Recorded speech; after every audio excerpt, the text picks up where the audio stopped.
स्वामी। राधा स्वामी दयाल की दया, राधा स्वामी सहाय, राधा स्वामी। प्यारी साध संगत जियों, माताओं, भाइयों, नौजवान साथियों, जितने भी आप सत्संग लाभ के लिए उपस्थित हुए हो, शांति से बैठ के सत्संग लाभ उठाएं। सत्संग होता है, चाहे वो कहीं भी मिले। ये भी मत समझना कि अपना ही सत्संग हो। सत्संग होना चाहिए, किसी का भी हो। महापुरुषों का जहाँ सत्संग होता है वो जीव के कल्याण के लिए, उनकी भलाई के लिए, उनके दुर्गुणों को मिटाने के लिए और उनको सही रास्ता दिखाने के लिए ही उपदेश करते हैं। और सबसे पहली जरूरत भी यही है जीव के लिए कि जब तक उनमें बुरी भावनाएं हैं, पाप कर्म में फंसे हुए हैं, अधर्म के रास्ते पे चलते हैं, जो कोई शराब में, कोई कबाब में, कोई झगड़ों में, आपसी द्वेष के कारण इन बातों को छोड़ के अगर वो प्रभु भक्ति की ओर लगते हैं तो उनके दिलों में प्रेम और शांति आती है। जब तक ये बातें नहीं होती, बुराइयां नहीं छूटती, तो भक्ति के रास्ते पे वो चलने लायक होता ही नहीं है। इतने वर्षों बीत जाते हैं, हमें कहते हैं कि गुरु से मैंने नाम लिया, छोटे से नहीं बड़े गुरु से नाम लिया। लेकिन उनसे पूछना चाहिए, बड़े गुरु से नाम लेके आपने कोई बड़ा काम किया भी कि नहीं किया? आपका रोना धोना तो कभी खत्म हुआ ही नहीं। अपने दुखों को तो छोड़िए आप, उसके बाद अपनी संतान का, संतान के बाद पोते पोतियों का या नातेदारों का, उनको उस बोझ के नीचे दबे हुए हो। उन्हीं बातों से, इन्हीं भ्रमों से और इन्हीं परेशानियों को दूर करने के लिए जीव के लिए सत्संग होता है। जीव ये तक समझता नहीं है कि ये कर्म किसका है, कर्म भोगना किसने है, और उसका जो कर्म करता है उस कर्म का फल क्या होगा।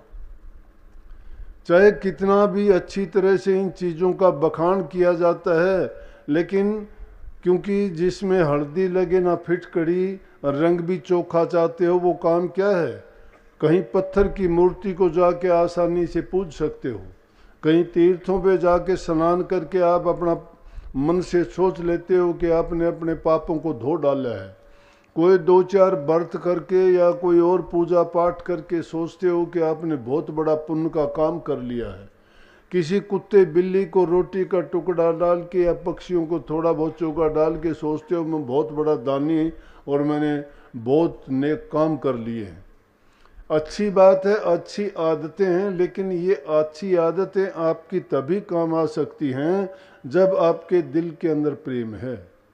जिंदा इंसानों की कदर करते नहीं हो, कुत्ते बिल्लियों को पालते हो, और तुम मंदिरों में पत्थर की मूर्तियों को, तीर्थों पे जाके स्नान करके जो भ्रम पालते हो कि हमने अपने पापों को धो डाला, ये आपकी गलतफहमी है।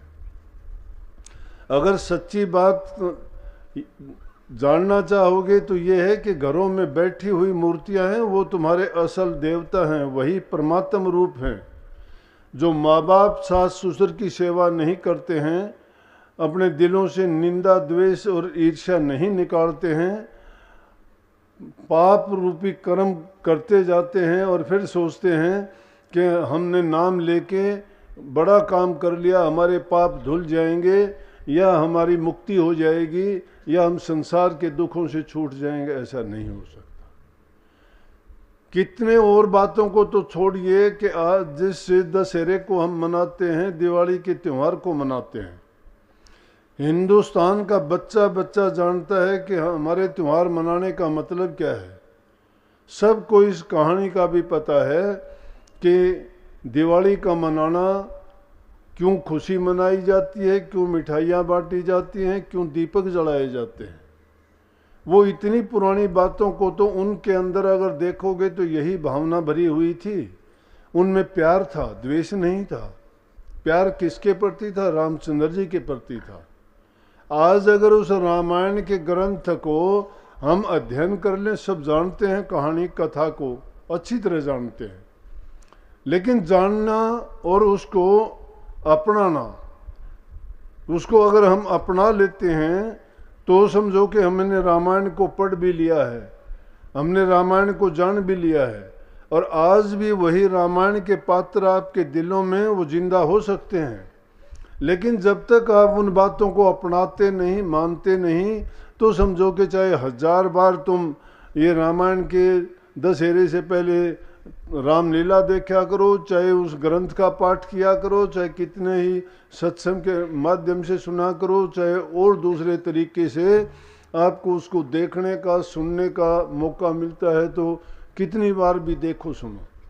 लेकिन अगर उसको तुम गौर से देखोगे तो उसी रामायण के अंदर सारी चीज़ें जो हमारा सामाजिक जीवन है, धार्मिक जीवन है, आध्यात्मिक जीवन है, पारिवारिक जीवन है और व्यक्तिगत जीवन है, राजा के प्रजा के प्रति क्या कर्तव्य है, प्रजा कैसी होनी चाहिए, राजा कैसा होना चाहिए, भाई भाई का प्यार उसमें देखो, सास बहू का प्यार उसमें देखो। एक भी चीज़ उसमें ऐसी नहीं है कि आपको कोई ज्ञान ना दे पाए। हर चीज़, हर कदम कदम पर रामायण का जो इतनी बातें हैं कि उनको अगर हम अपनाना चाहें तो कुछ करने के लिए बाकी नहीं रह जाता। लेकिन उस रामायण को हम सिर्फ उस कथा के रूप में सुनते हैं, उसको एक सिर्फ दिल को खुश करने के लिए एक मनोरंजन के रूप में ये सोच लेते हैं कि हाँ श्री रामचंद्र जी थे, और उनके आगे माथा झुकाने से या उनको याद करने मात्र से।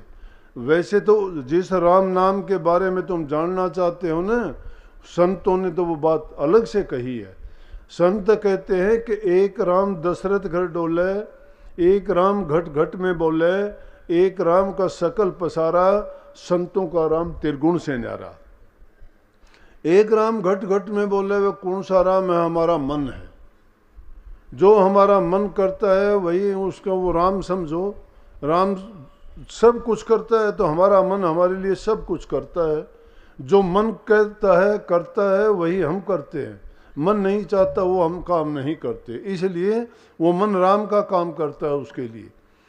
घट घट में बोले, एक राम दशरथ के घर डोले, एक वो राम है जिसकी ये रामायण बनी हुई है, और जो दशरथ के घर में माता कौशल्या के गर्भ से पैदा हुए उन रामचंद्र जी को हम राम समझ के पूजते हैं।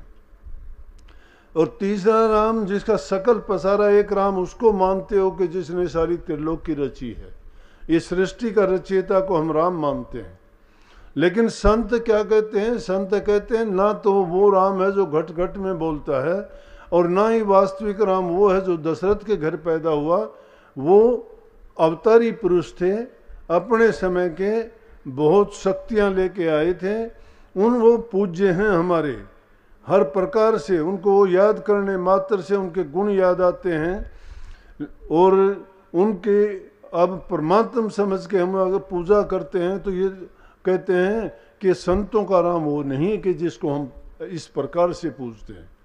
जिस संत उस राम को राम मानते हैं जिसको ब्रह्मा विष्णु महेश भी पूजते हैं, जिनको राम कृष्ण और इन अवतारी पुरुषों ने भी जिसको पूजा है, और वो राम कौन सा है?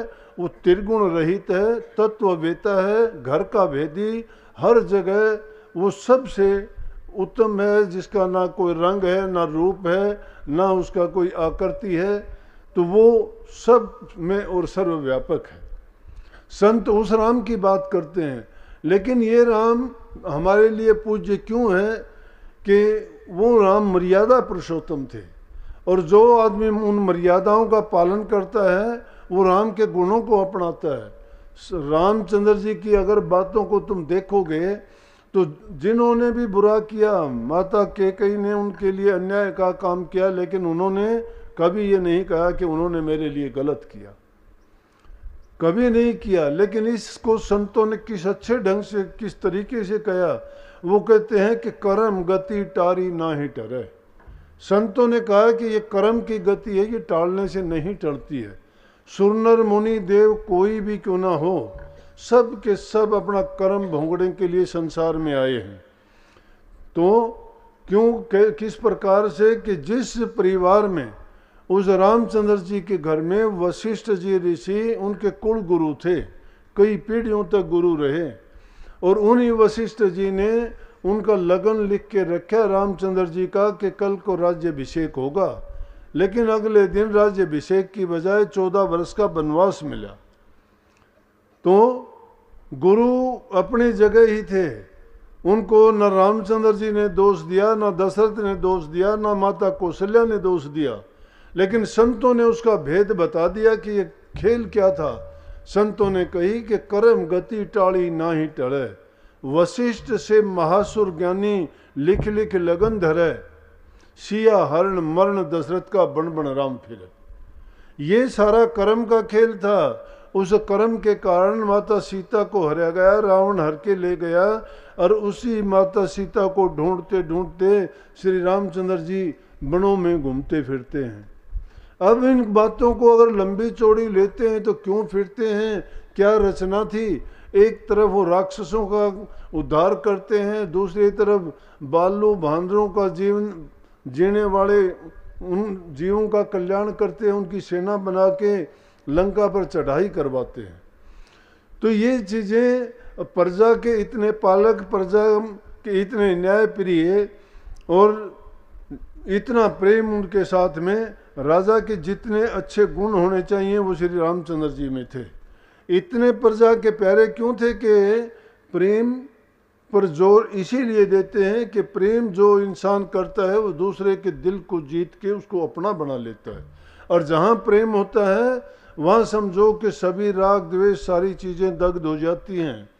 राम का नाम तो वो राम का नाम है कि राम नाम कि ले तीर होत पाप का नाश, जो चिंगारी आग की पड़े पुरानी घास।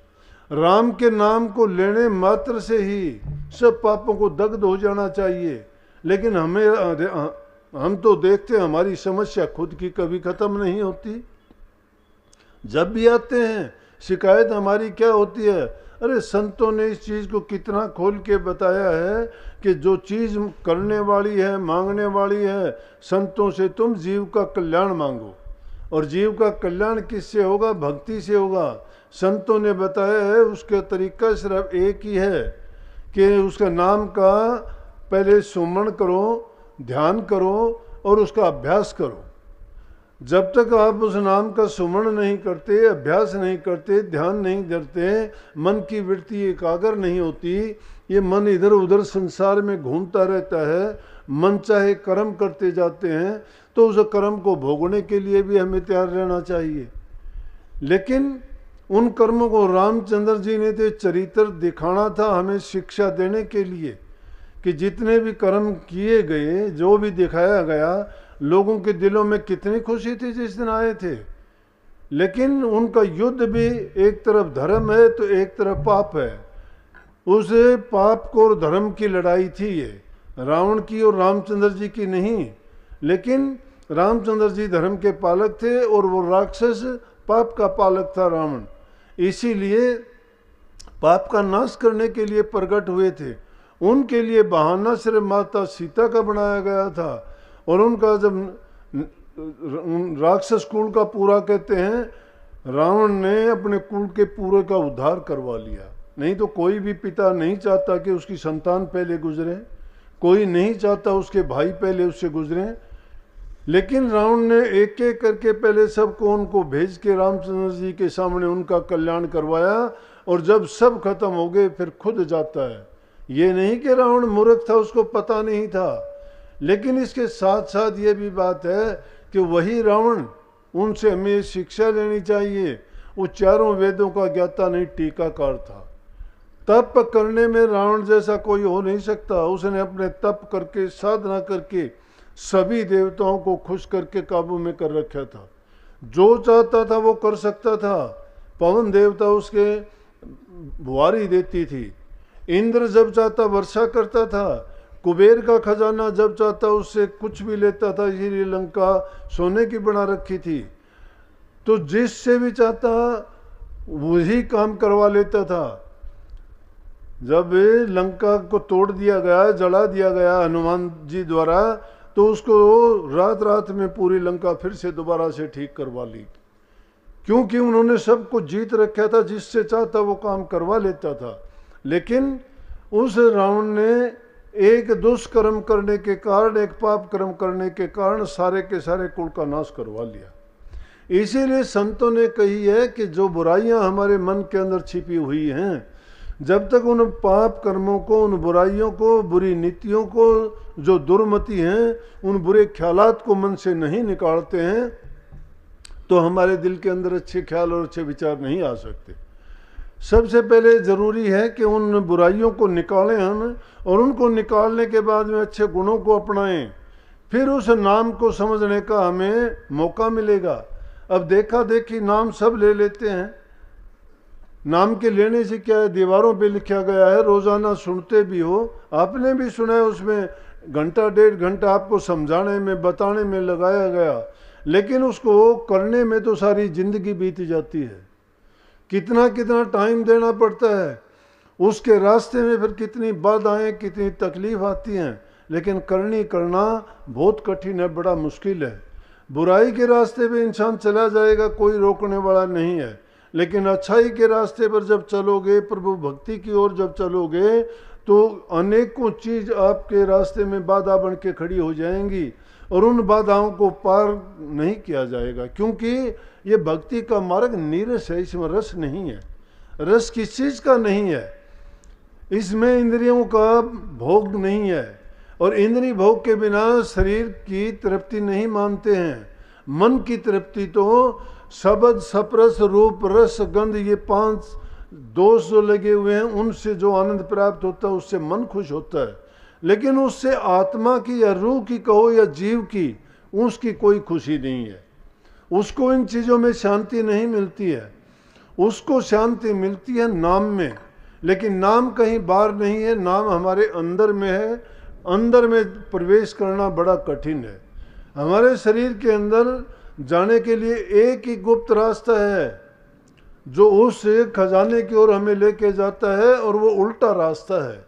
उल्टी चढ़ाई करना बड़ी मुश्किल है। उल्टी तो नहीं थी तो वो सुलटी, क्योंकि जिस रास्ते से हमारी रूह आई थी वो रास्ता सीधा था, और उस पर मुड़ के जाना है।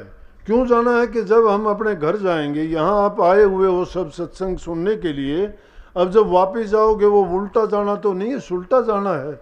जब घर जाओगे तो सुलटे जाओगे। इसी प्रकार से हमारी रूह भी उस निज धाम से बिछड़ के जब काल देश में आई थी, और इस काल देश में आके काल और माया ने ऐसे फंदे में फंसा दिया कि इस दूसरी दुनिया को उसने अपना मानना शुरू कर दिया।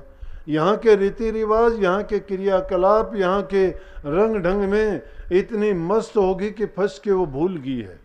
जिस प्रकार से कोई बच्चा अगर मेले में चला जाता है घर से, और जाने के बाद में उस मेले में वो नई नई चीज़ें देख के वहाँ खो जाता है, कुछ कुछ देखता है, लेकिन उसको ये याद नहीं आता कि घर तुझे जाना भी है।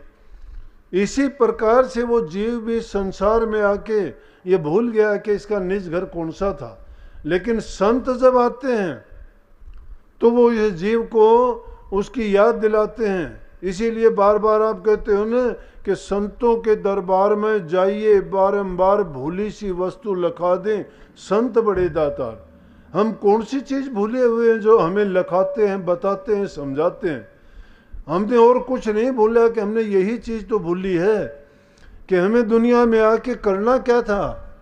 नाम की कमाई करके इस जीव को इस संसार के जेल से छूटना था, इन बंधनों से मुक्त होकर अपने निज घर में जाना का इंतजाम और प्रबंध करना था। ये चीज़ हम भूल गए। दूसरी चीज़ क्या भूले कि हमने वचन दिया था कि मुझे बाहर निकाल प्रभु।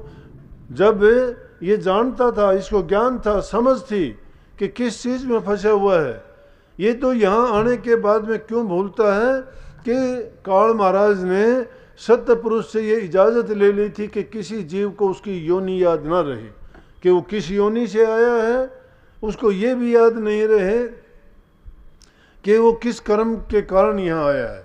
तो कोई जीव ये जानता ही नहीं है। लेकिन हाँ, ये चीज अवश्य है कि संतों ने खोज करके ये बताई है कि मनुष्य का चोला बड़ी मुश्किल से मिलता है। बहुत नेक कर्म करने के बाद, कितने जन्म लेने के बाद, कितनी योनियां भुगतने के बाद इंसान के रूप में ये जीव को अवसर दिया जाता है कि वो नाम की कमाई करके संतों की शरण लेके और उनकी सानिध्य में बैठ के वो अपने दुनियादारी से निकलने का रास्ता ले और नाम की कमाई करके इस जेल से छूट जाए। लेकिन जो चूक जाते हैं, भूल जाते हैं, संसार के रसों में फंस जाते हैं, वो फिर यही ऊंची नीची योनि उनको भोगनी पड़ती हैं। वही कर्म का बोझ ढोते ढोते फिर 84 की खान मिलती हैं। स्वामी जी महाराज ने उनको बड़े अच्छे ढंग से कहा कि ये तन तुमने दुर्लभ पाया, कोटि जन्म जब भटका खाया, या को अव्यर्था मत खो, छिन छिन चेतो भक्ति कमाओ। भक्ति करो तो गुरु की करना, मार्ग शब्द गुरु से लेना, शब्द गुरु से, मार्ग शब्द गुरु से लेना। जब तक शब्द गुरु नहीं मिलता इस जीव का कल्याण नहीं होता। कितना कहा कि कोटि जन्म जब भटका खाया, इस जीव ने कोटि जन्म जब भटके खाए हैं तब इंसान का चोला मिला है। तो कहते हैं, उपदेश करते हैं, या को अव्यर्था मत खो। व्यर्था कैसे खोते हैं? कोई शराब में, कोई कबाब में, कोई दुनियादारी के दूसरे आनंद लेने में सोचते हैं कि ये मौका मुझे मिला है, अभिमान हो जाता है किसी को किसी चीज़ का, किसी को किसी चीज़ का। लेकिन वो अभिमान कितने दिन रहता है? ये तमाशा हम रोज़ाना देखते हैं। आज पैदा हुए हैं, कल को जवान हैं, तो परसों को बूढ़े और अगले दिन इस संसार से विदा होते हुए देखते हैं। लेकिन हमें ये नहीं पता कि उसकी गति क्या होएगी और वो कहाँ जाएंगे। लेकिन ये जाहिर है कि जिसने अच्छे कर्म नहीं किए उसकी अच्छी गति नहीं होगी, जिसने बुरे किए हैं उसकी बुरी गति होनी है। लेकिन होगी कैसे? कौन से नरक में जाएगा? अनेक नरक हैं, एक नहीं। उन नरकों में उसको दुख भोगने ही भोगने पड़ेंगे। लेकिन जो नेक कर्म करके जाता है उसको अच्छे जन्म मिलेंगे। अगर पाप कर्म, बुरे कर्म करता है कोई, तो कोढ़ी, कंगला और भिखारी बन के उसको संसार में आना पड़ता है।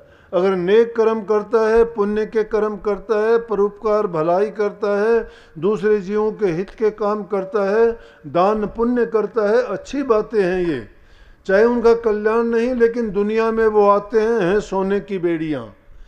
बुरे कर्म लोहे की बेड़ियों में बंधा जाएगा, अच्छे कर्म करने वाला यूं सोचो कि बंधन में तो है लेकिन बेड़ियां सोने की हैं। वो तो उनका क्या होता है कि वो राजा बाबू सेठ साहूकार बन के आते हैं दुनिया में, अच्छे उनको सुख वैभव आनंद मिलते हैं, तो उनका और लोगों से अच्छा जीवन होता है। लेकिन वो जीवन पाके वो अगर इस चीज़ को भूल जाते हैं कि हमें किस काम क्या करना था, ये है वो भूली सी वस्तु जो संत लिखाते हैं।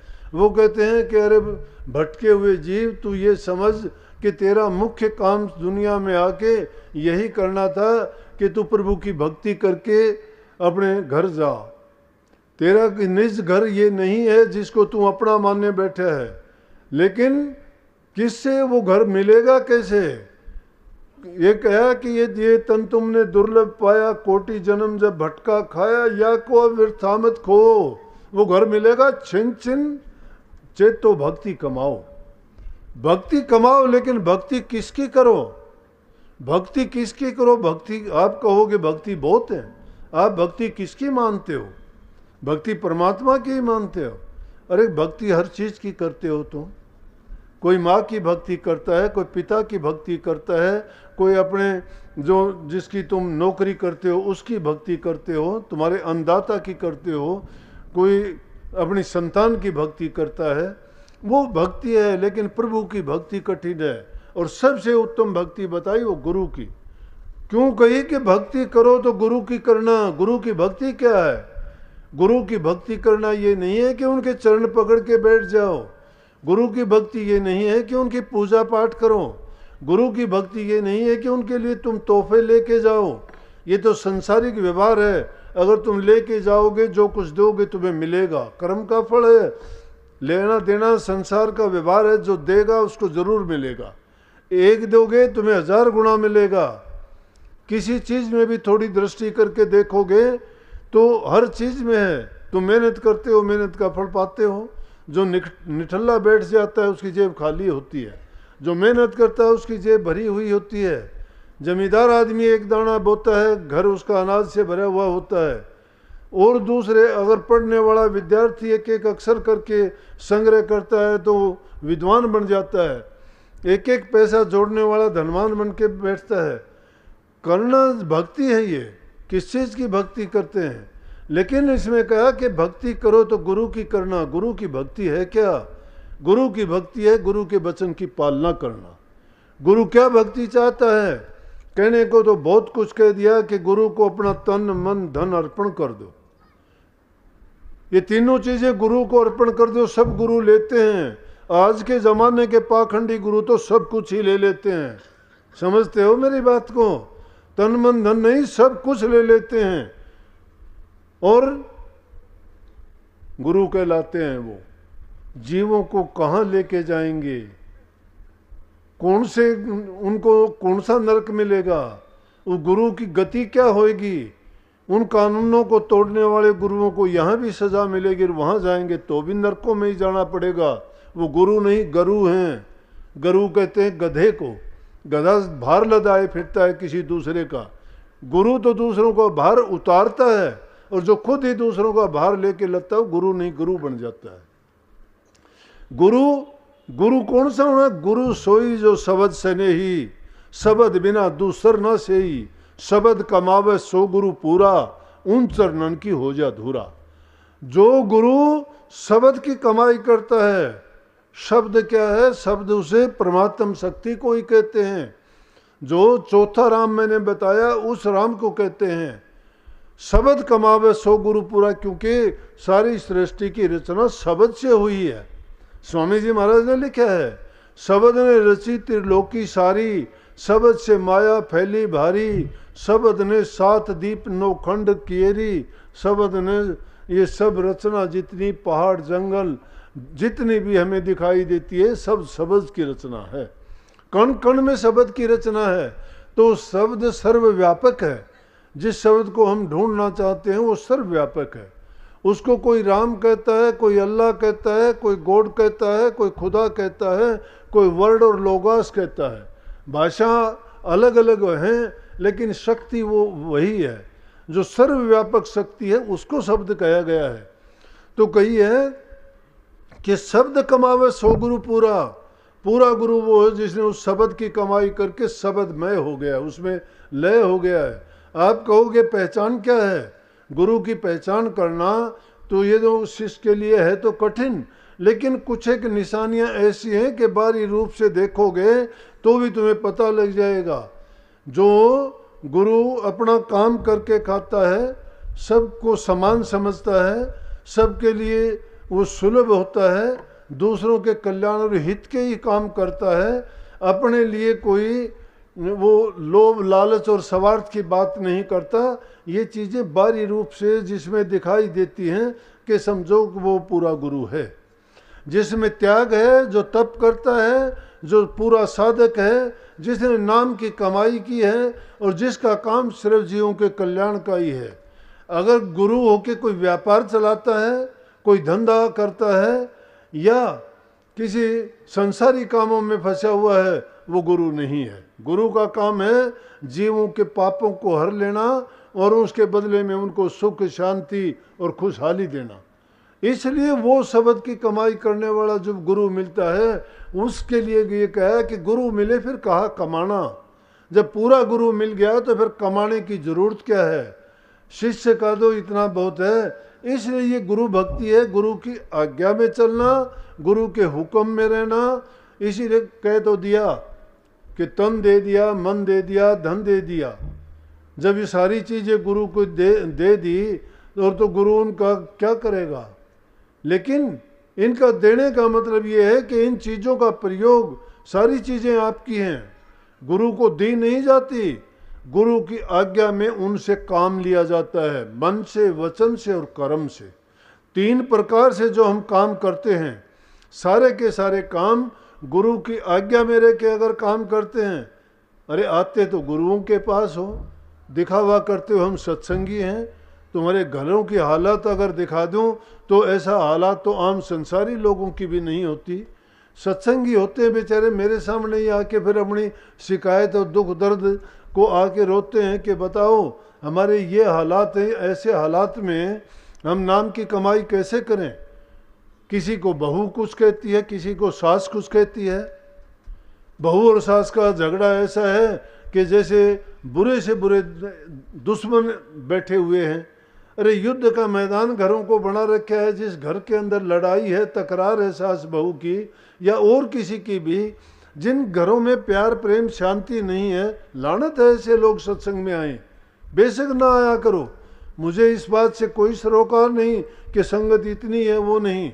अरे 2 आदमी भी बहुत हैं, अच्छे होंगे तो नेक इंसान बनो, नेकी के रास्ते पर चलो, पाप कर्म और बुराइयों को छोड़ो, घरों के अंदर प्यार प्रेम और शांति रखो। घरों के अंदर प्यार प्रेम शांति नहीं हो, कौन से शब्द का बखान करूं मैं आपके सामने, कौन से भक्ति के नुक्ते बताऊं आपको, क्या काम आएगी वो भक्ति। उस नुक्तों को क्या समझोगे जब साधारण सी बात को आप मानने के लिए तैयार नहीं हो। तुम्हारे हालात हैं क्या ये भक्ति करने के, और फिर अपने आप को बड़े भगत भी कहते हो, सत्संगी भी दिखाते हो। दूसरों को राह दिखाने के लिए तुम सेवादार रास्ता रोक के भी खड़े हो जाते हो, हम सेवादार हैं। ऐसे लोगों को तो शर्म से सिर झुक जाना चाहिए और सोचना चाहिए कि हम सत्संग के लायक नहीं हैं। जब तक सत्संग के लायक नहीं हो, संसारी लोग आपको देख के उन दूसरे लोगों का दिल टूटता है। वो कहेंगे ऐसे लोग अगर सत्संगी हैं, तुम्हारे आस के पड़ोस के रिश्तेदार नातेदार, तुम्हें देख के उनका दिल भी टूट जाता है। अगर वो सत्संगी बनना चाहे तो दूर भागते हैं सत्संग से कि ऐसे सत्संग की हमें ज़रूरत नहीं है। सत्संगी वो होना चाहिए जिसको देखने मात्र से दूसरे इंसान के दिल में प्रेम पैदा हो जाए। चेहरे बुझे बुझे हुए होते हैं, घरों की लड़ाई झगड़ा उनके चेहरे पर अंकित होता है पूरा का पूरा। बाहर आके वो क्या व्यवहार करेंगे जिनके दिलों में शांति नहीं है। इसको मन को डांटने की बात पूछते हैं, भक्ति करने के तरीके जानना चाहते हैं, नाम की बड़ाई करते मैंने नाम लिया था। दूसरों की बातों को बहुत तुम आगे पीछे करके सुनाते हो, बताते हो, लेकिन अपने अंदर कभी झांक के देखते हो क्या आपकी क्या औकात है और आप किस जगह पर खड़े हुए हो और आपने क्या अपनाया है। इस जीवन को याद करेगा भला मुसाफिर बंदे, आया था कुछ लाहा करना फंस गया केड़े धंधे, भव सागर तनु तरना पैसी पाप पुण्य कंधे। पाप और पुण्य अपने कंधे पर धर के तुमने उनका कर्जा अदा करना पड़ेगा। आज किसी को दुख देते हो तुम्हें भी दुख होगा, आज किसी को प्यार करते हो तुम्हें भी प्यार करने वाला मिल जाएगा। प्यार बांटते चलो, प्यार के बराबर कोई चीज़ नहीं है। प्यार तो वो मतलब है दुश्मन को भी अपना बना देगी, सब पापों को भी ढक देगी, सब दोषों को भी ढक देगा, लेकिन प्यार करना नहीं आता। प्यार होगा कैसे? दिलों के अंदर द्वेष की अग्नि तपती है। इसीलिए पलटू साहब ने कहा पलटू पार से क्या करे जब लोहा खोटा होए। कबीर साहब कहते सतगुरु सबको देता है लेता ना ही कोई। सतगुरु सबको देता है, पर्दा नहीं रखता, देता है, बहुत कुछ देता है। लेगा कौन? भाग वाला लेगा, कोई लेके जाएगा वो। इतने लोग बैठे हुए कितने शिक्षा लेंगे? कौन मानने के लिए तैयार है? बड़ा कठिन है ये काम। कहने को तो बहुत कहते हैं, लेकिन मैं मानता हूं भक्ति के रास्ते पे नहीं चल सकते रे। बुराइयां तो कम से कम ना करो, घरों के अंदर प्यार प्रेम शांति तो रखो। उनके लिए भक्ति के लिए तो बड़े नियम हैं।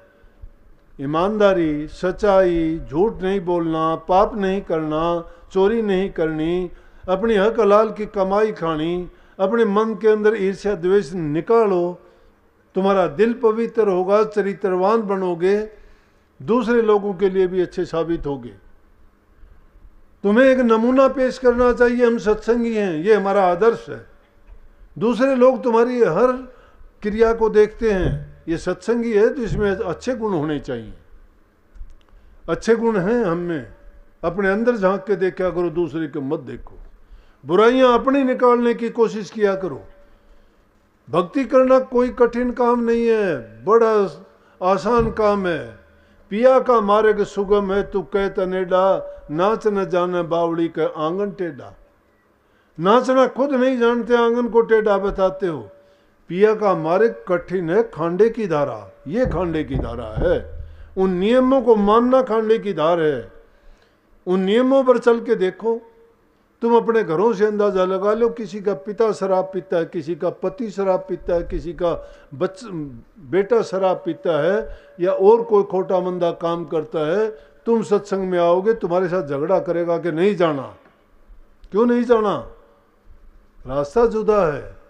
वो काल की शक्तियां हैं। काल उनकी बुद्धि पर बैठ के उल्टे सीधे कर्म करवाता है। काल अपना पैरा पक्का देता है। इसीलिए धर्म अधर्म की जीत हो जाती है।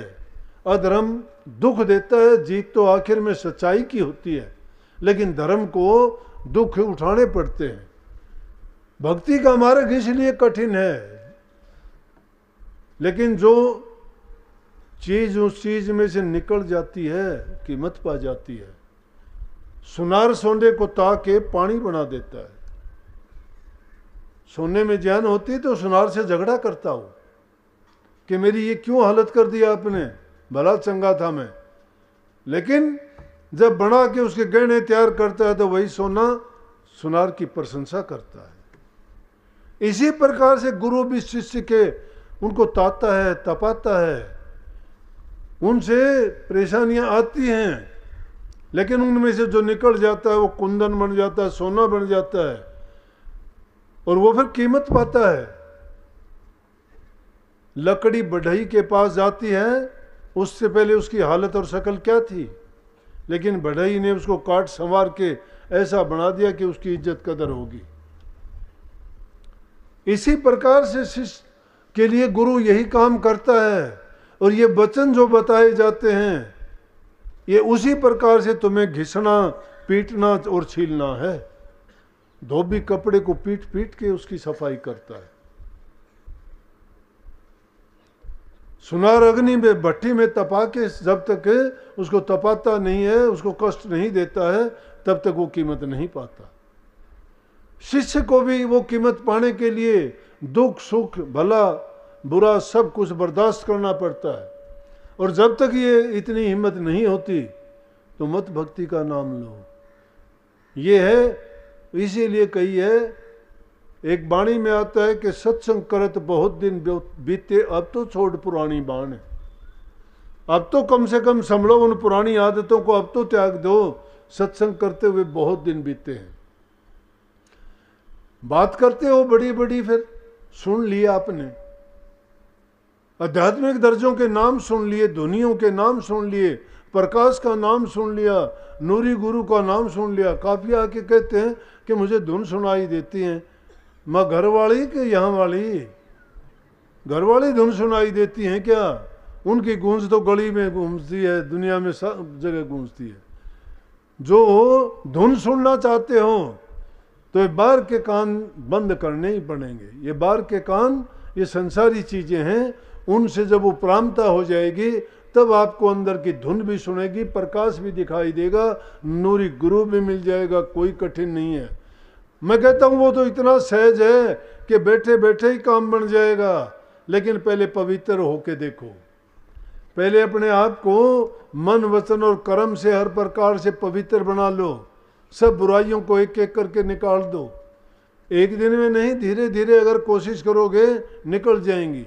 नाम बड़ा छोटा नहीं है, पुराना गुरु भी वही देता था, नया भी यही देता, नाम वही है। नाम हमेशा एक रहा है। नाम नाम रहत है नित्य, दूजा तत्व न होई। नाम अनाम है और नित्य वही रहता है, दूसरे की मिलोनी नहीं है उसमें। कभी छोटे बड़े के बड़े गुरु का बड़ा नाम नहीं था, छोटे का छोटा नहीं है। नाम तो वो का वो है, लेकिन तुम्हारे मन के विचार छोटे बड़े हैं।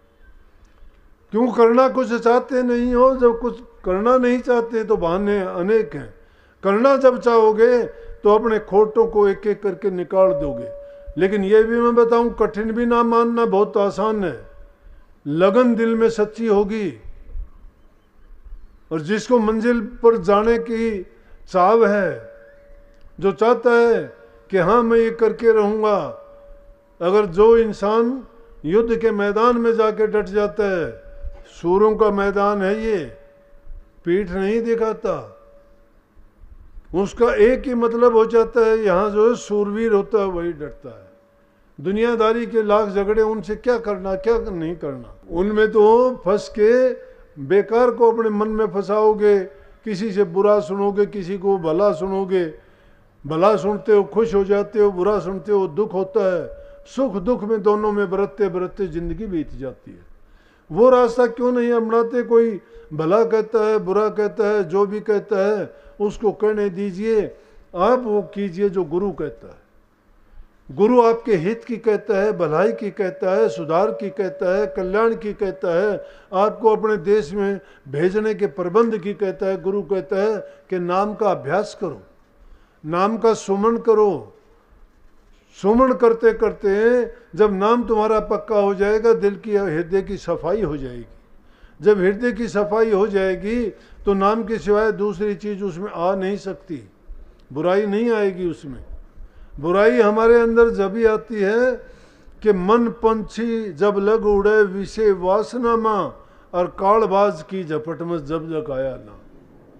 ये मन रूपी पंछी तभी तक विषय वासनाओं में भागा फिरता है जब तक ये उस बाज रूपी के झपट्टे में नहीं आता, जब तक इसको नाम की लगन नहीं लगती है। एक बार नाम की लगन जिनको लगी थी, दुरू प्रहलाद की क्या उम्र थी, 5-5 4-4 साल के, जब से समझ आई सिर्फ प्रभु की भक्ति की, उस नाम की समझ उनको उसी छोटी उम्र में आ गई। हमें आज तक नहीं आई, क्योंकि कुछ कर्म गति कुछ पूर्व ला लेख। इस जीव के कुछ कर्म हैं, कुछ हमारी कर्म की गति है, कुछ पूर्व के लेख भी लिखे हुए हैं। कुछ कर्जा है हमारे सिर पर कर्म का काल का, और कुछ हमने अपने कर्म नए बना लिए हैं, और कुछ हम करना ही नहीं चाहते हैं। तो दोष किसको देंगे? दोष हमारा खुद का अपना है। लेकिन ये भी हाथ पर हाथ धर के ना बैठो कि ये मेरे से नहीं हो सकता। मैं कहता हूं कि इंसान जो करना चाहे वो कर सकता है, उसको हिम्मत होनी चाहिए, उसको हमेशा अपने विचारों में सकारात्मकता रखनी चाहिए कि हाँ मैं इसको करके रहूंगा। जब कोई किसी काम को करने के लिए ठान लेता है तो निश्चित रूप से एक दिन अपनी मंजिल पर पहुंच जाता है। और सत्संगियों को तो चाहिए कि उनको एक उदाहरण लिया करो दूसरी चीज से। कितनी चीजें, आज रामचंद्र जी का ही ज्यादा जिक्र है कि भीलनी ने क्या किया था। भीलनी ने सिर्फ उसके एक गुरु के वचन के कहे मुताबिक काम किया था। गुरु का वचन ये काम करता है। जब उनके गुरु वृद्ध हो गए थे, अव्वल तो उसको भीलनी को जगह नहीं मिली थी कहीं भी। मैंने 2 प्रकार की बात सुनी है। एक जगह मैंने लेख देखा कि जब भीलनी की शादी करने लगे तो कहते हैं उससे पहले 3-4 बकरे लाके घर में बांध दिए उसके पिता ने। उसने अपनी माँ से सवाल किया कि बकरे किस लिए लाए हो? बोला कि बेटी तेरी शादी होनी है, बारात आएगी तो उसमें जो है ये इसका वो भोजन के साथ ये देने पड़ेंगे। तो लेख की बात नहीं मैंने सुनी थी। तो कहते हैं भीलनी उसी रात में वो चली गई कि मेरे कारण अगर इतने जीवों को मारा जाएगा तो धिक्कार है, ऐसी शादी करके मैं क्या करूं। लेकिन कारण कुछ भी रहा हो, एक जगह मैंने ये सुनी कि वो शकल की कुरूप थी। घर वालों ने अपना वजन उतारने के लिए शादी कर दी, किसी से शादी कर दी, उसने उसको रखा नहीं, घर से निकाल दिया। लेकिन हालात कुछ भी रहे, वो घर से निकल गई। अब ऐसा आदमी घर से निकल जाता है जिसका कोई सहारा नहीं होता, वो आदमी परमात्मा को अपना मानता है। जब सारे सहारे टूट जाते हैं ना, वो फिर कहता है मालिक तू मेरी संभाल कर, मेरा कोई नहीं दुनिया में। जब तक दुनिया के सहारे तुम सोचते हो रखते हो ना, परमात्मा याद नहीं आता। तो संतों ने कही कि दुख में सुमरण सब करे, सुख में करे न कोई, और जो सुख में सुमरण करे तो दुख का एका होए। सुख में सुमरण ना किया, दुख में की ना याद, कहें कबीर तो दास की कौन सुने फरियाद। अगर सुख में याद किया होता तो तुम्हें दुख नहीं देखना पड़ता, लेकिन सुख में तो गाफिल होके मस्ती में सोए। इसमें शब्द गाया था, क्या सोवे तू जाग दीवाना, एक दिन मिट्टी में मिल जाना रे। अब तो मोह की नींद में सोए हुए हो, भूले हुए हो, भटके हुए हो। इस दुनियादारी के खेल तमाशे को, इसके आनंद को देख के इंद्रिय भोगों में खुश हो, उनका रसपान करके मस्त हो, लेकिन एक दिन क्या होगा, मिट्टी में मिल जाओगे। हाय तौबा करते हुए दुनिया से जाओगे। ऐसा कर्म क्यों नहीं करते कि हंसते हुए जाओ यहाँ से। उसी भिलनी की बात बताऊं, गई कहाँ गई, सबसे उत्तम जगह फिर उसने ढूंढी। उस जमाने में ऋषि जंगलों में जाते थे, घर बस्ती को छोड़ के एकांतवास में प्रभु की भक्ति का चिंतन करते थे, तप करते थे, साधना करते थे, ताकि दुनियादारी की चीज इन आँखों से देखे नहीं, मन उनका भटके नहीं, इंद्रियों की तरफ दौड़े नहीं, रस आनंद की तरफ ना जाए, जंगल में फल फूल कंद खाए और मस्ती से प्रभु की भक्ति में लीन रहें। भेलनी का गुजारा नहीं होता था, कहाँ जाती बेचारी। अगर दुनियादारी में कोई जाता है तो यहाँ ठोकरें मिलती हैं। जहाँ कहीं जाओगे वहाँ हर आदमी आपको लूटने की कोशिश करेगा, कहीं भी जाओ चाहे। जिसका घर छूट जाता है उसका ठिकाना नहीं रह जाता। जिनके साथ बीतती है वो जानते हैं।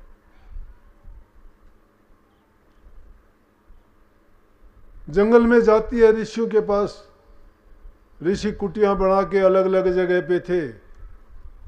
अब और क्या, किस बहाने से उनके पास जाए, कुछ करने के लिए काम नहीं। दिन में अगर देखें तो कुरूप थी, ऋषि देखना नहीं चाहेंगे कि कहेंगे तू स्त्री जाति कहाँ से आ गई।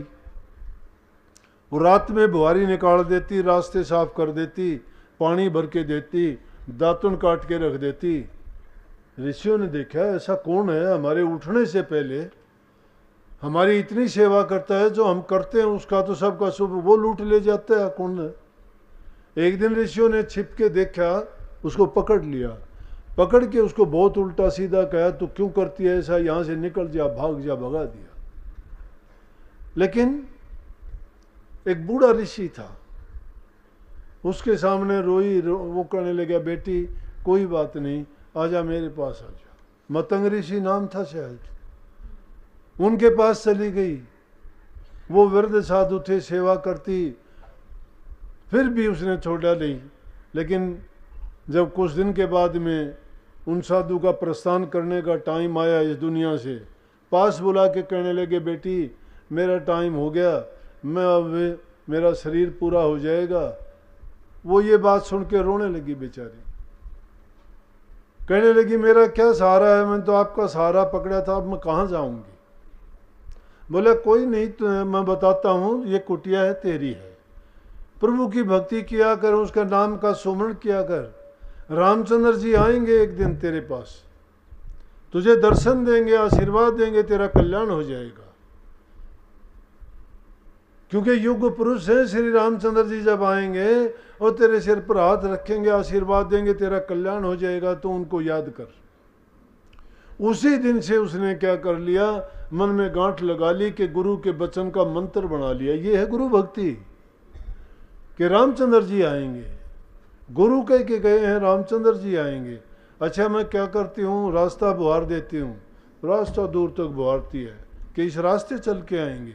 मन में कल्पना करती है, उसको कांटे तो नहीं चुभेंगे, ऊंची नीची जमीन तो नहीं है, कहीं मिट्टी डालती है, कहीं सफाई करती है, कहीं से पानी का छिड़काव करती है, और फिर कुटिया की सफाई करती है। कहती है यहाँ बैठाऊंगी, इस जगह पर उनसे भोग लगवाऊंगी। भोग किस चीज़ का, जंगल में क्या है, कोई फल नहीं, वहाँ बेरी हैं, बेरियों के बेर तोड़ के लेके आती है। बेर देखती है कि खट्टे बेर क्यों खिलाऊं, उसको मीठे बेर खिलाऊंगी। देखती है जिस बेरी के बेर मीठे होते हैं उनको तोड़ के डलिया में डाल देती है, और खट्टे होते उसके नहीं तोड़ते। तो उसी को एक परिपाटी बन गई। कहते हैं सारे, झूठे बेर भीलनी के खा गया। झूठे बेर कैसे खा गया भाई? उसने के तोड़ के दे बेर थोड़े रखे थे? नहीं, झूठे बेर नहीं, बेर तो सच्चे थे। उसने ये बेरी के बेर तोड़ के चखती थी, जिसके मीठे होते वो तोड़ती और जिसके खट्टे होते उसको नहीं तोड़ती। वो डलिया में लेके आती, रोजाना रखती। ये फल था उसके लिए कि इनका भोग लगाऊंगी और रामचंद्र जी जरूर आएंगे। वो वक्त आया, क्योंकि याद करते करते करते करते जिसको तुम याद करते हो वो तुम्हारे आवाज़ उसके दिल तक पहुंचती है। फ़ोन रखते हो ना आजकल सब, फ़ोन रखते हो ना, तुम उसके नंबर दबा के फ़ोन मिलाते हो, मिनटों में मिल जाता है, कहीं भी मिलाओ मिलता है ना। लेकिन दिल की आवाज़ भी इससे ज़्यादा तेज मिलती है। इस दिल की आवाज़ को अगर तुम निकालोगे ना सच्चे दिल से, वो उसके 1 सेकंड भी नहीं लगाएगा। फ़ोन में 2 नंबर मिलाने पड़ते हैं, उसमें कोई नंबर नहीं, उसकी सिर्फ याद मात्र करने से वहाँ मिल जाता है। प्रभु को अगर तुम रोज़ाना याद करोगे, उस नाम का चिंतन और सुमन करोगे ना, रोज़ाना तुम्हारी हाजिरी उसके दरबार में लगेगी।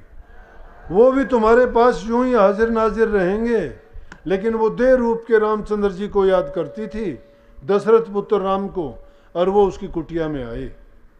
सब ऋषि देखते रह गए, किसी ने कुछ कर रखा, किसी ने कुछ कर रखा। बड़े बड़े बड़े अपने आप को समझते थे। किसी की तरफ रामचंद्र जी ने आंख उठा के नहीं देखे, बोले बेलनी के पास जाना है। बेलनी के पास गए और बेलनी जाके देखती है, मुंह की तरफ देखती की देखती रहेगी। क्यों? मेरे गुरु ने बात सच्ची कही थी। ये थी भक्ति। कौन सी भक्ति हम करते हैं? हमारे दिल में 50 गाली तो गुरु को देते हैं। कोई काम नहीं हो तो, कोई दुख आ पड़े तो 1000 बार। लेकिन सच्चे दिल से जो उसको याद करता है, जल में बसे कुमोदनी और रवि शशि बसे आकाश, जो जिसके दिल बसर तोता हूं के पास। कमल के फूल को दिन निकलने पहले पता लग जाता है कि सूरज निकल आया। कुमोदनी के फूल को चंद्रमा देखते ही पता लग जाता है चंद्रमा निकल आया। वो उसके दिल में बसता है और वो उसके दिल में बसता है। प्रभु भी इसी प्रकार से जिसके दिल में बसता है उसको एक पल के लिए भी नहीं छोड़ता।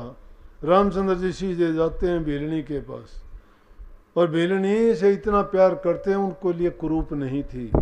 जाति पाति पूछे नहीं कोई, हरि को भजे सो हरि को होई। न रूप देखते न रंग देखते, वो इंसान का प्यार देखते हैं। इसीलिए प्यार प्रेम को भक्ति कया, प्रेमा भक्ति कही है। और उसको फिर भेलनी को नवदा भक्ति सुनाते हैं। भेलनी का कल्याण किया। सब ऋषि मुनियों को नीचा देखना पड़ा।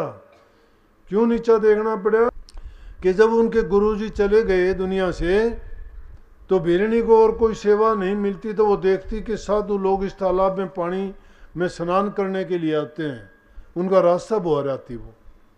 उन्होंने देखा रास्ता कौन बुहारता है। फिर उन्होंने जब रास्ता बुहारते हुए देखा तो उसको मना कर दिया कि खबरदार, आइंदा के लिए अगर तू नहीं ये किया। तो जिसमें वो साधु स्नान करते थे ऋषि मुनि, उसका रक्त रूपी हो गया जल, सारा सब रक्त हो गया, खून हो गया। ऋषि कहाँ स्नान करें? एक प्रभु भगत को सताने से हुआ ये काम।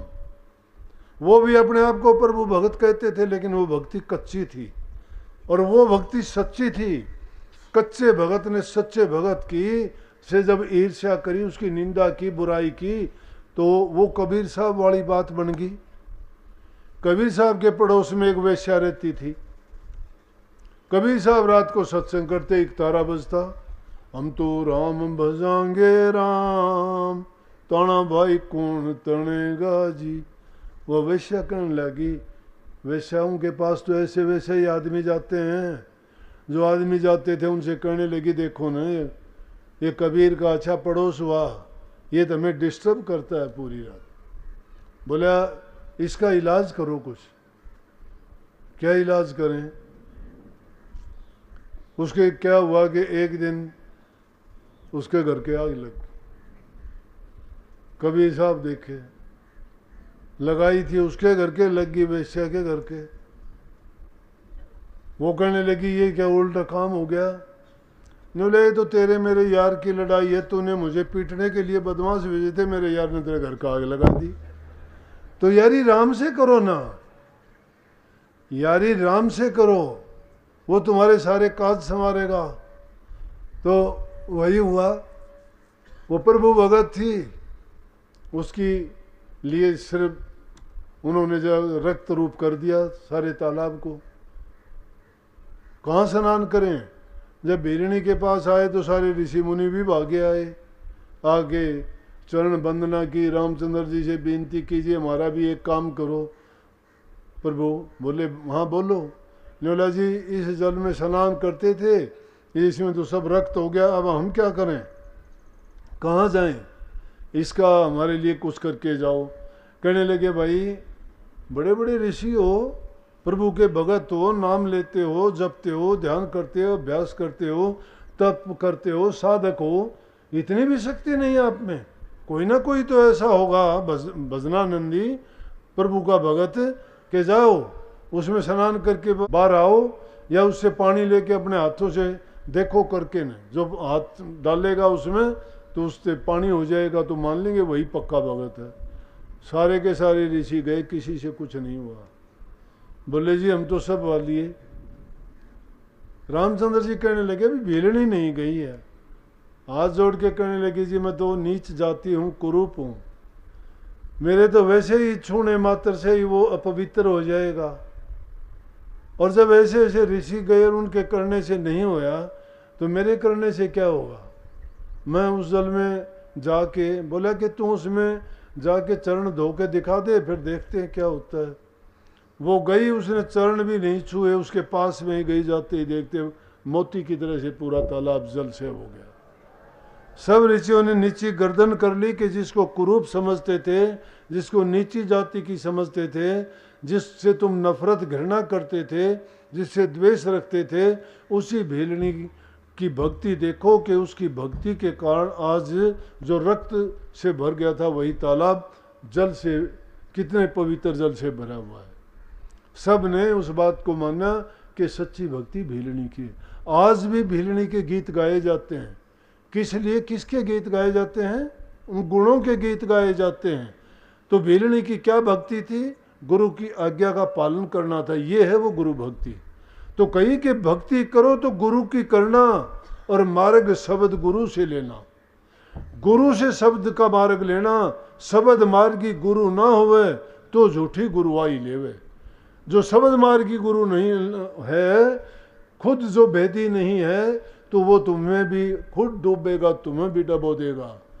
इसलिए भाग की बात होती है जिनको पूरा सतगुरु मिल जाता है और फिर भी वो जीव नहीं समझते, नहीं समझते, तो वो फिर काल की भेंट अपने आप उन्होंने चढ़नी है। उनको ये फैसला करवाने की ज़रूरत नहीं है कि उनकी गति क्या होगी। लेकिन इन बातों को छोड़ के आपने नाम लिया है, सत्संगी बने हो, सत्संग में आते हो, गुरुमुख बनो। गुरुमुख वो होता है जो गुरु के सामने जाके, सन्मुख जाके अपने सब पापों को त्याग के और अच्छाइयों को अपनाता है। लेकिन मनमुखता के काम जब करोगे, वो मनमुख होता है कि गुरु की बात को, गुरु की आज्ञा को, गुरु के हुक्म को मानता नहीं, उनकी मर्यादाओं को तोड़ता है, तो वो मनमुख बन जाता है। और मनमुख जो होगा उसकी वही दशा होगी जो उन ऋषियों को जिस प्रकार से नीचा देखना पड़ा। इसलिए आपसे यही मैं कहूँगा कि दिन प्रतिदिन अपने अंदर सुधार लेके आओ। अपनी गलतियों को आप लोग जानते हो, आप में कौन कौन सी गलतियां हैं, उन गलतियों को ही सुधार कर लो तो भी आप पाओगे कि मैं कहता हूँ वचन की सिद्धि आप में आ जाएगी, दृष्टि की सिद्धि आप में आ जाएगी, वाक सिद्धि आप में आ जाएगी, संकल्प की सिद्धि आप में आ जाएगी। मैं गारंटी के साथ कहता हूँ। लेकिन अच्छे गुणों को अपनाओगे, बुराइयों को त्यागोगे जब, और नाम का सुमरण करते रहोगे। नाम में बड़ी ताकत है। नाम ने तो बड़े बड़े पापियों को त्याग दिया, डाकुओं को त्याग दिया, ठग लुटेरों को त्याग दिया, जिन्होंने बड़े बड़े पाप किए थे। हम तो ना तो उतने पाप किए, ना हम ठग हैं, ना हम लुटेरे हैं, ना हम इतने बड़े दोषी हैं किसी भी काम के। छोटी मोटी गलतियां हमसे हुई हैं, उनके लिए अपने दिल से परमात्मा को साक्षी रख के हम अपने आप को गुनाहगार मान के उन गुनाहों की माफ़ी मांग लेंगे तो मिनटों में माफ़ कर देंगे, क्योंकि वो बख्शनहार हैं और बख्शने में देर नहीं करती। इसलिए जो हमारे दोष हैं, जबान से कहने की ज़रूरत नहीं है, अपने गुरु के सन्मुख नहीं, घर में जाके कह देना कि गुरुवर आपने सच्ची बात कही थी, मैं गुनहगार हूँ और ये गुनाह मेरे अंदर हैं, आप मेरी मदद करो। मैं तो काल और माया में फंसा हुआ जीव हूँ, आप मेरी मदद करोगे और सहायता करोगे तो मैं इन पापों से बच जाऊंगा और इस काल और माया के जंजाल से निकल जाऊंगा। जब ऐसी प्रार्थना करोगे तो ये तुम्हारा समझो कि नाम की भक्ति है। अच्छाइयाँ आप में पनपती जाएंगी, बुराइयाँ आपकी निकलती जाएंगी, आपका जीवन शुद्ध और पवित्र हो जाएगा और आप पाओगे कि घरों में प्यार प्रेम शांति होगा, तुम्हारी कमाई में बरकत होगी, रोग बीमारियां घर से भाग जाएंगी, लक्ष्मी का वास होगा, काल पाप कर्म और ये दूसरी आपसी द्वेष निंदा नहीं रहेंगी, तुम्हारा घर स्वर्ग के समान हो बन जाएगा। जब वो शांति इंसान को मिल जाती है तो और क्या चाहिए। उस शांति के लिए भटकते हैं बड़े बड़े ऋषि मुनिगण, वो भी इसके लिए खोजते खोजते हारे, लेकिन वो चीज़ हमें सहज में मिल जाएगी, लेकिन उसके लिए प्रयास आपको करना पड़ेगा। अपनी खोजबीन करके अपने बुराइयों को निकालो और सच्चे बन के अपने जो गुरु से नाम की दीक्षा ली है उस नाम की कमाई करो, अभ्यास में मन को टिकाओ और साथ साथ ये बेनती करते रहोगे सच्चे बन के तो तुम्हारी सब बुराइयां निकल जाएंगी। ये सब के लिए आपको आशीर्वाद, मालिक आपको ये शक्ति दे, आपको सच्चे बनाए। सच्चे रूप से आप जब इन मन के विचारों में सच्चाई लेके आओगे, बुराइयों को निकालोगे तो निश्चित रूप से निकल जाएंगी। सबको बहुत बहुत आशीर्वाद। राधा स्वामी।